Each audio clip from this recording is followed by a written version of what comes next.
ಮಕ್ಕಳಿಗೆ ಆಸ್ತಿ ಕೊಡುತ್ತ ಅತಿ ದೊಡ್ಡ ಶ್ರೀಮಂತರು ಯಾರವರು? ಫಸ್ಟ್ನೇದಾಗಿ ವಾರನ್ ಬಫೆಟ್. ವಿಶ್ವದ ಅತಿ ಶ್ರೀಮಂತರಲ್ಲಿ ಒಬ್ಬರಾದ ಬರ್ಕ್ಶೈರ್ ಹಾಥ್ವೆ ಚೇರ್ಮನ್ ವಾರನ್ ಬಫೆಟ್ 99% ಆಸ್ತಿಯನ್ನು ಚಾರಿಟಿಗೆ ನೀಡಲಿದ್ದಾರೆ. ಅವರು ಹೇಳ್ತಾರೆ, ಯಾಕೆ ಬೇಕು? ಮಕ್ಕಳಿಗೆ ಏನಾದರೂ ಮಾಡಬಹುದು ಎನ್ನುವಷ್ಟು ಹಣ ಇರಲಿ, ಆದರೆ ಏನೂ ಮಾಡದೇ ಇರುವಷ್ಟು ಹಣ ಬೇಡ ಎನ್ನುತ್ತಾರೆ ವಾರನ್ ಬಫೆಟ್. ಚೆನ್ನಾಗಿ ಹೇಳಿದಾರಲ್ಲ. ಎರಡನೇದಾಗಿ ಜುಕರ್ಬರ್ಗ್. ಫೇಸ್ಬುಕ್ ಸಂಸ್ಥಾಪಕ ಮಾರ್ಕ್ ಜುಕರ್ಬರ್ಗ್ ಹಾಗೂ ಪತ್ನಿ ಪ್ರಿಸಿಲ್ಲಾ ಚಾನ್ ತಮ್ಮ 99% ಆಸ್ತಿಯನ್ನು ಸಮಾಜ ಸೇವೆಗೆ ನೀಡಲಿದ್ದಾರೆ. ಮೂರನೇದಾಗಿ ಲೌರಿನ್ ಜಾಬ್ಸ್. ಆಪಲ್ ಸಂಸ್ಥಾಪಕ ಸ್ಟೀವ್ ಜಾಬ್ಸ್ ಅವರ ಪತ್ನಿ ಲೌರಿನ್ ಪೋವೆಲ್ ಜಾಬ್ಸ್ ತಮ್ಮೆಲ್ಲ ಆಸ್ತಿಯನ್ನು ದಾನವಾಗಿ ನೀಡಲು ನಿರ್ಧರಿಸಿದ್ದಾರೆ. ನಾಲ್ಕನೇದಾಗಿ ಜಾಕಿ ಚಾನ್.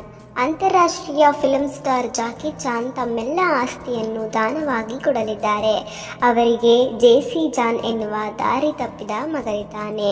ಅವರು ಹೇಳ್ತಾರೆ, ದುಡಿದು ಗಳಿಸಲಿ, ಮಗನಿಗೆ ಸಾಮರ್ಥ್ಯ ಇದ್ದರೆ ಹಣ ಗಳಿಸುತ್ತಾನೆ, ಇಲ್ಲದಿದ್ದರೆ ಅಪ್ಪನ ದುಡ್ಡು ಖರ್ಚು ಮಾಡುತ್ತಾನೆ, ಅದಕ್ಕೆ ಮಗನಿಗೆ ಆಸ್ತಿ ಕೊಡಲ್ಲ ಅಂತಾರೆ ಜಾಕಿ ಚಾನ್. ಐದನೇದಾಗಿ ರತನ್ ಟಾಟಾ. ರತನ್ ಟಾಟಾ ಸತ್ತಾಗ ಸಾವಿರಾರು ಕೋಟಿ ರು ಆಸ್ತಿವಂತರಾಗಿದ್ದರು. ತಮ್ಮ ನಿಷ್ಠಾವಂತ ಕೆಲಸಗಾರರು ಮತ್ತು ನಾಯಿಗೆ ಸಾಕಷ್ಟು ಆಸ್ತಿ ಬರೆದಿಟ್ಟಿದ್ದಾರೆ.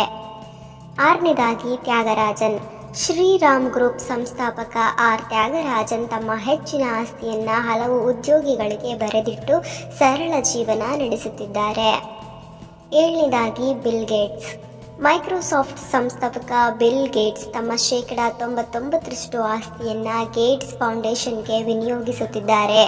ಇವರಿಗೆ 3 ಮಕ್ಕಳು. ಈ ಮಾಹಿತಿ ನಿಮಗೆ ಇಷ್ಟ ಆಗಿದ್ದರೆ ಪ್ಲೀಸ್ ಲೈಕ್ ಮಾಡಿ, ಶೇರ್ ಮಾಡಿ ಮತ್ತು ಈ ಥರದ್ದೇ ಇನ್ನಷ್ಟು ಮಾಹಿತಿಗಳಿಗಾಗಿ ನಮ್ಮ ಚಾನಲನ್ನು ಸಬ್ಸ್ಕ್ರೈಬ್ ಮಾಡಿ. Thank you.